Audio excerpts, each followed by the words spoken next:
Hello and welcome back to the Helmet Head podcast. Now today's episode is quite a special one because I've got an awesome guest with me. Also, you would recognise him a lot from the main Helmet Head channel, and of course that is the Sidekick. Now the Sidekick has also known as Darren for anybody that sees him on the Facebook stuff and all that, but he's also started his own YouTube channel called Sidekick Solo. Sidekick Solo, yeah. And it's proper cool, but we're going to interview him today and go through all the different stuff. So first of all, introduce yourself as in your bike history before we met, and then we'll go from there. Okay, well, obviously you know my name now. I am 44 years old. It's young, isn't it? Yeah. That's the camera switching off. So yeah, I didn't get into bike until I was a bit older. I think I passed my bike test when I was 32, I think. Rode on and off a little bit, didn't really get into it too much. As soon as I passed my test, I went and did a track day. That scared the living daylights out of me. Had a couple of different bikes, but didn't really have people to go out with. Had a few small bikes, just potted about, did some bits and bobs.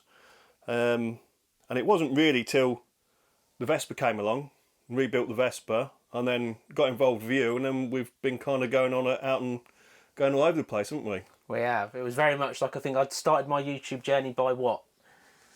A year, maybe? Yeah. And then you joined me on the way, and then we just gelled, didn't we? And we just went literally, like anybody that goes back in the history will see, we just had a blast. Yeah. We did crazy stuff. We had a pizza race where I sat on the pizza and you built a whole bag. We did a water cup thing where you built your own little special kind of like... To hold the water in, and I just stuck it on with duct tape on the front. And we absolutely had a giggle. And then we did some crazy stuff, didn't we? Like we did the Stride of Florida as well. That was probably the most craziest thing that we've done. Where we busted the bike. Big trip that we did, which is now a year ago now, and at the North-East South-West on the Pans. We raised over £3,000 for charity, and it's been a hell of a journey. And then recently, obviously on the Helmet Head channel, I've gone off and started travelling the world. We've got a plan for you to join me. Hopefully, I think it's like 3 or 4 months away, but we've got a plan. And you said you wanted to join me somewhere that was massive and big, and that's exactly what you're going to do if all goes according to plan. Yeah, well, this gives me enough time to save up, so it's far enough in the future, and it does look like it's going to be good. So should we drop the little bombshell of what that's going to be? You can do. So coming up, I've already talked about it anyway, but coming up, I'm going to aim to, when I get to, so I'm going to the next leg, by the time this comes out, I'll be filming it. I'm riding from the north to the south of Portugal, and then from the south of Portugal where the bike's going to be stored, when I fly back again, I've already got a place to store it in Gibraltar, so it will be doing some of the sort of south of Spain, the coastline, and enjoying that to Gibraltar. But the thing I wanted to desperately do is get out of Europe desperately, and obviously from there I can get into Africa. That's going to be huge because I want to try to get to the Sahara. I want to get to there. I want to touch it, like the golden gates of it, basically, and it's going to be the first time we're stepping out of comfort zones, real comfort zones, into a known kind of, I don't know what to expect. And I don't overplan stuff, I just wing it. I've kind of looked at the map, come up with a route. I've worked out I need to do about 250 kilometres a day to achieve what I want to achieve in the time scale. And obviously I've said to the Sidekick, I'm doing this, you want to be on something epic, this is what you need to do. And hopefully, if all goes according to plan, you're going to come along, hire something nuts, and we're going to make it into probably, at that point, the best part of the world adventure. Yeah. And it's another camera turning off, because what's happening at the moment is the Sidekick is filming his own 2 different vlogs at once. He's got to the point where he's gone that pro. He's like, I can do this with this one, I can do this with this one.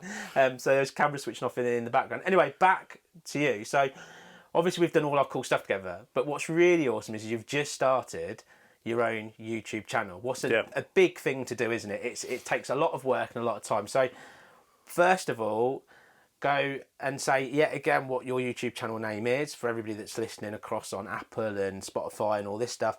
But tell us about the journey, what it was to start it, how you did it, and what the goal of the channel is. Well, obviously on your channel I've been known as the Sidekick since day one, because that's kind of what you called me. You hated it. And I hated it, yeah. And it's kind of stuck. But yeah, and all the time we've both said, and you've said you should be filming your own stuff, and I've not really been too bothered, and I've done, everything I buy is generally a piece of crap, and I try and make it a bit better. And some of that's been on your channel as well, hasn't it? Some of the program, not in depth, but some of the crap I've bought and done up has A been lot on of the there. crap has been on there. So, but obviously with you, and we've spoke about it, and you've said, have you filmed it yourself? And I've gone, no, I haven't bothered. I can't be bothered this time. And even when I started this, because you're now doing the world trip, when I got this was a bit of a mistake to start with. I think a bad mistake, but it's turned out to be a good mistake. We kind of said, because you're doing that, and I said, well, I'm going to start filming this poor decision and hopefully get some content out of it. And I kind of, the first few episodes, I'd filmed quite a bit of it and not edited anything. And even when I was filming it, I was like, I'm not sure even if I'm going to bother. And you showed me, we sat down one night, didn't we? We had a few beers and you went through and you showed me how to edit. And I've now edited a few. I think there's three videos up there now.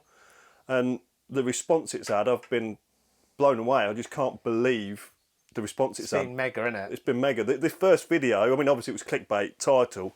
But it's not really. It's in some ways, but it is the truth. Well, yeah.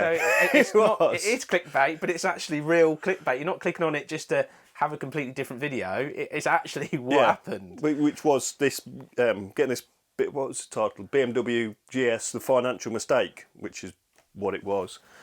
But yeah, I mean, that's had over 5,000 views, nearly 5,200 views, I think it's on now. And it's still going. It's an evergreen video that's going to keep going and going and going. For less than 2 weeks since the first video went up, and I'm now at 340 something subscribers, which It's amazing, isn't it?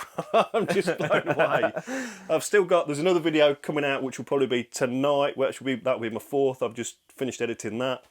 There's another one, the how-to on that camera. Yes. That's probably edited next week. And then one. This, I've probably got 3 or 4 videos out of this next set that we're doing, that I'm doing with this now. So, but yeah, it was kind of, I've got the bug bit for it now. Yeah, the thing of, when I came round, it was like, I'll just do the podcast and do it. He's like, I need to set my camera, I need to do this, I'm doing this, I'm cleared of all this stuff, and he's like, he's going for it, full time going for it. What's like awesome to see, it's nice to see the passion there as well, because the one thing about making videos, and you must starting to experience it, it's like, it's one of those things where it's a lot of work, there's a lot goes into making it happen, but when you watch what you've created at the end, it's like a proud moment, and then when people watch it also and comment and like it, you go, oh, people are liking what I'm doing, and it starts this whole like thing, this whole sort of mothball roll of it getting bigger and bigger and bigger, all the snowball as such going down into this massive boulder, because it's like you get excited and you want to go and make another one, and then you want to make another one, and before you know it, you'll end up going, actually, I want to do this full time. Yeah, well, like I said, those first ones, I didn't really put the effort in, but I wasn't convinced that I was actually going to do anything with them. But now they've actually been received quite well. Now I'm thinking, right, I've actually got to up my game a bit and what I'm doing, and try and make them a bit better, and also make it easier for me to edit, because I was going through a lot of that stuff I'd filmed before, and it was quite difficult to edit because I'd made it difficult to edit because of the way I'd filmed it. So hopefully now I know what I've got to do when I'm editing, hopefully I can make things a bit easier for myself filming it. So tips and tricks as somebody that's new at it, if you were starting a channel today, what would be your advice to that person? Well, obviously, I went out and bought myself the Apple MacBook, didn't I? Yeah. So that was a big investment, and I needed that for work anyway. It was kind of, work was my first excuse for buying it, but also my intention was that if I did start doing some editing, I could use that. So, and I'm only using iMovie, which is quite simple to use, but that comes free with it. So you need something simple to edit with. And Mac, I get on well with Mac, so I kind of, and mine was second hand anyway, but that was a bit of an investment. And also my GoPro, I bought that new last year for doing stuff with you, but that's basic. I mean, you could ideally, what my next thing would be to do is buy 2 cameras, but another camera. But yeah, originally what you need is something to edit on, which I would recommend a MacBook, the newer the better, and also a decent GoPro. They're the first 2 things that you need, aren't you? Just to even start yourself off. Yeah, just that, literally. You can do a lot with one, can't you, right in the beginning, and like you just said, quickly. I've lent you a second camera to do some bits with, but you soon realise, and I talked about this in the previous podcast, it's like the idea of being able to swap between 2 different cameras for viewing pleasure is massive compared to this one. That camping trip I've just done that's about to come out, that is a lot of forward facing. And like you say, it does, I've tried to edit it a bit so it's not so much forward facing, but like you say, it does get a bit boring and somebody watching it, and I know from watching other people's, if it's just forward facing and just someone talking, you tend to switch off. So you need that. You do need that bit of variety to swap the angles round, and also being able to get off the bike. If you want to film something, you got a camera attached to your helmet. You got to take your helmet off, take the camera off, unscrew it, go and put it on something, go and film something. Whereas if you've got that second camera that you can take on and off quite easy, it will make it a lot easier. Yeah, absolutely. I've got a GoPro 11 Mini that I didn't want to buy, if you're interested. Right, shall we go into a few of the questions? Yeah, go on then. And while you're doing those, I'm just going to pop some of these bits off. On social media... So I am working on the bike, for people that can't see, I am working on the bike at the same time. He's so busy now with his jet set lifestyle. He's literally said, we'll film the podcast, but instead of me coming around and having the whole back scene and it all being, he's like, no, we'll come in the garage and I'll work and bang around as you do it. Yeah, so if there's some noises going on, so that is me. There's different ways of working viewing on the bike as well. There's different ways of viewing the podcast. Obviously, you've got the video podcast that is literally a camera put on the wall while we talk. And then obviously you've got Apple, you've got Spotify, and anywhere else that you want to listen to it on. Tell a friend so other people watch it. Anyway, so I put up a question on the social media. So I put it on Facebook, Instagram, all under the Helmet Head stuff. All the links are down in the description, as well as obviously on YouTube. And we're going to sort of pick a few of them, and we'll go through them. So let's go straight to the YouTube and pick one off of there. So the question is on here. Where have we got it? Let's pop that down. Not now. Right. So from Adventure Mike. So right. ADV Mike on YouTube. I think he's subscribed to my channel, you know. Probably does. He's put, so, Sidekick Solo.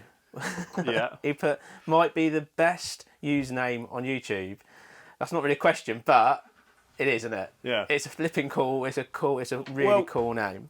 It was trying to, obviously I wanted people to recognise me from your channel because you know, my thought was the biggest traffic I'm going to get to start with would be from the Helmet Head channel. So I needed something that linked me. And that's what I said to you right from the beginning, didn't I? And that's kind of...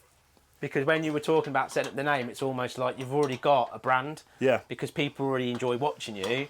So you've already got that straight off of the back of the Helmet Head channel. Yep. And then you've already got potentially 100 subscribers straight out the box. So it's kind of, yeah, it's just obviously Sidekick going solo. Keep it simple. Going solo. Keep it simple. Keep it simple, stupid. Keep it simples. Right, I'm just going to pop over to the post over on Facebook and we'll have a quick look on there as well. So, question. There goes a nut. Yep. Paul Scammell asks, is Sidekick going to have his own sidekick? At the minute, probably not. It's too much work having one. It's too much work having one. There's not enough room in this garage for two of us. And I think somebody'd soon get bored with me messing about, sat in here with this garage for, messing about with these crap bikes for hours at a time. Yeah, but I thought that when I got you as the sidekick, I thought you'd get bored quick, but you kind of hang around like a bad smell forever and a day. Right, where are we up to on the next post? Right, let's go over to Instagram. Let's pick at least one from there. Right, so let's go for this one. Steve Bolter. Oh, yeah. He put, what do the negatives show? What? The negatives? Yeah, and then he's put, Lord HH must have something over you to make you carry out his bidding and do all the work. So basically he's asking, I must have something over you for you to have to do what I tell you to do. Oh, right. Well, despite how you come across on YouTube sometimes as being a complete bellend, you're not always a complete bellend. And we do look out for each other, don't we? So, we do each other favours. And so, yeah, despite you coming across as a knobhead sometimes, you're not always a knobhead. So, and we do have a good laugh. We do. To be fair, we do look after each other. We'd have a laugh, and I'm very much off camera. If someone of us needs help with something, we'll come and do it. We've got a good friendship. So let's move on to Biker Buddy, right? Yep. So Biker Buddy, he's put a question. So what's the most ridiculous thing the Lord has ever asked you to do, and you still did it? So what is the most craziest thing I've got you to do? That's a good question. I don't know. I don't know the answer to it, to be honest. I'm trying to think. I think I know, but What? Go on. What would you say? so I think the most funniest thing I've ever got. There's two really, but the most funniest thing I've ever got to do is dress up as Robin and run down the road with me dressed as Batman in daylight with people staring at us. When we did that whole opening scene for that, we dressed as Batman and Robin, rode round town for a bit, getting different shots everywhere, didn't we? Yeah, that was pretty stupid, to be fair. So why are we doing this, Alan? It'll be good. It'll be good on the intro. Honest, it'll be good on the intro. It was good. We were driving around in your little car, dressed as Batman and Robin, getting out and running up and down the streets in different places, weren't we? Yeah. Yeah, that was pretty embarrassing. It was a good intro though, wasn't it? And then the other one as well that I'll never forget is I bought when we did a first ever charity trip, yonks ago in the on the little scooters. I had a Honda Vision, you had a Honda Karen. Yeah. And I started it all dressed in smoke stuff. But anyway, I gave you a glittery waistcoat to wear, and you did wear it, but you were very much embarrassed. You weren't happy. Do you know what I prefer? I would have taken a glittery waistcoat over the Batman and Robin costume, to be fair. Yeah. You tried to get me to wear that Batman and Robin costume when we rode around the UK, but it didn't. Unfortunately, it didn't last. Well, it didn't fit, to be fair. But it's just excuses now. It's just excuses. Well, it didn't fit, did it? Well, next year we're probably going to do a bigger and more bonkers charity trip, so I'll come up with something then as well. Right, the next question is, what's at the top of your bucket list? What, is that places to go, or...? It just says what's at the top of your bucket list. Well, obviously, like we said, I want to go on and do part of the world trip with you. I have got a plan, that something I'd like to do with this bike if I can get it to a good standard. But I don't know about that at the minute. You don't want to announce that until you know you're going to do it, do you? Well, it would be very much a long-term plan. I want to ride to the Arctic Circle, but just sticking it straight into Google Maps, and the shortest route is 3,000 miles each way, so that's 6,000 miles. It's easy done, isn't it? Yeah, but it's kind of 2 weeks off work, taking and the part of the fun would be to take this poor excuse for a BMW GS. I didn't mean it bike. The best way to do it in the world, and proven, is if you do things leg by leg. No, just do it in one go. It. I just want to do it in one go. Last question, right? Yeah. What's your dream bike? Any bike in the world, no thing about money or anything. You can buy whatever you want, but you're allowed one bike, and it's got to be your dream. I don't know, because I don't know. It's difficult, that, because I think even if I got something that was really, really good, I'd get bored of it, because I like these needy bikes. Same with my vehicle, like my van. I love my van to bits, and it's at the minute it's in bits on the driveway with the front end hanging off and the engine in bits. So you could have a dream bike, anything absolutely amazing, the top spec, even like the brand new when the new GS comes out. I'd probably get the 1250 GS Adventurer. What, the older? You wouldn't buy the new one that comes out, the latest, I'd top of the range. No, I'd get the no money spared. If I had all the money, I'd probably just go and buy a brand new one. Well, that's kind of the question. What's your dream bike? But I don't know if it'd be my dream though, because I'd probably get bored of it, to be honest. So it's great, but it doesn't break down. There's nothing wrong with it. Your dream bike is buying a bag of crap and fixing it. That's what I enjoy doing. It's the challenge, isn't it? It's the challenge of getting that thing that nobody else will touch and is rubbish, and it's unreliable, and then it's proving that it can be something good. It's just a diamond in the rough. See, I still want to do a series at some point where we buy. I still want to get something that I want, like a dream bike, almost like a Speedmaster or a Triumph Scrambler or something, but something that's been in a smash from Copart or wherever, and then we bring it back, and then we bring it back to life, but we modify it, making something really special. Yeah, I agree with you on that. That's probably... But it'll be a money pit, that's the only thing. Well, not necessarily. Well, it will when I haven't got any. Yeah. That would be my other thing. If I decided this was going to be too old and unreliable for doing a bigger, a much bigger trip on, is I probably would sell this and buy something that was crash damaged. You can't sell this now. This has got stories to tell. This bike's done 90,000 miles. This is for people that can't see it. It's a BMW GS1250. And it's the original. 1150. 1150, sorry. So it's very much a... it's old school, before it's got all the ECUs and everything. It's the Charlie and Bowman bloody, like what's his name's, going around the world. Bike that made it massively famous. and it's done 90,000 and it is a wreck and you're fixing it up and you got given It's basically not a wreck, it's just in you got given bad condition and not been maintained very well for quite a number of years. The long story is you swapped this bike for a bike that was working really well for a bag of nails, and it's got loads wrong with it. And Well, that's the reality. But either way, and also that bike I swapped it for, I've owned twice and got rid of it twice because it was too nice and worked too well. no one else does that in the world. So this is the bike that you're going to take over 100,000, and I reckon keep going and keep going and see what you can get out of it. Yeah, I reckon. I mean, it would be good. It would be good to prove everybody wrong, and go and do a great big massive trip like that on it. Well, you can come and join me around the world, mate. Yeah, but it's a long way to come and meet you now, isn't it? That's the problem. Not far. A few days in the saddle, 1,000 miles a day. You'll be there in a couple. Well, I could go and ride to the. I could go and ride to the Arctic Circle just as quickly, couldn't I? Yeah, you could, but it's not the world. Anyway, what we're going to do, we're going to end the podcast there. It's been an absolute pleasure having you on. I know you're super busy now filming a million videos.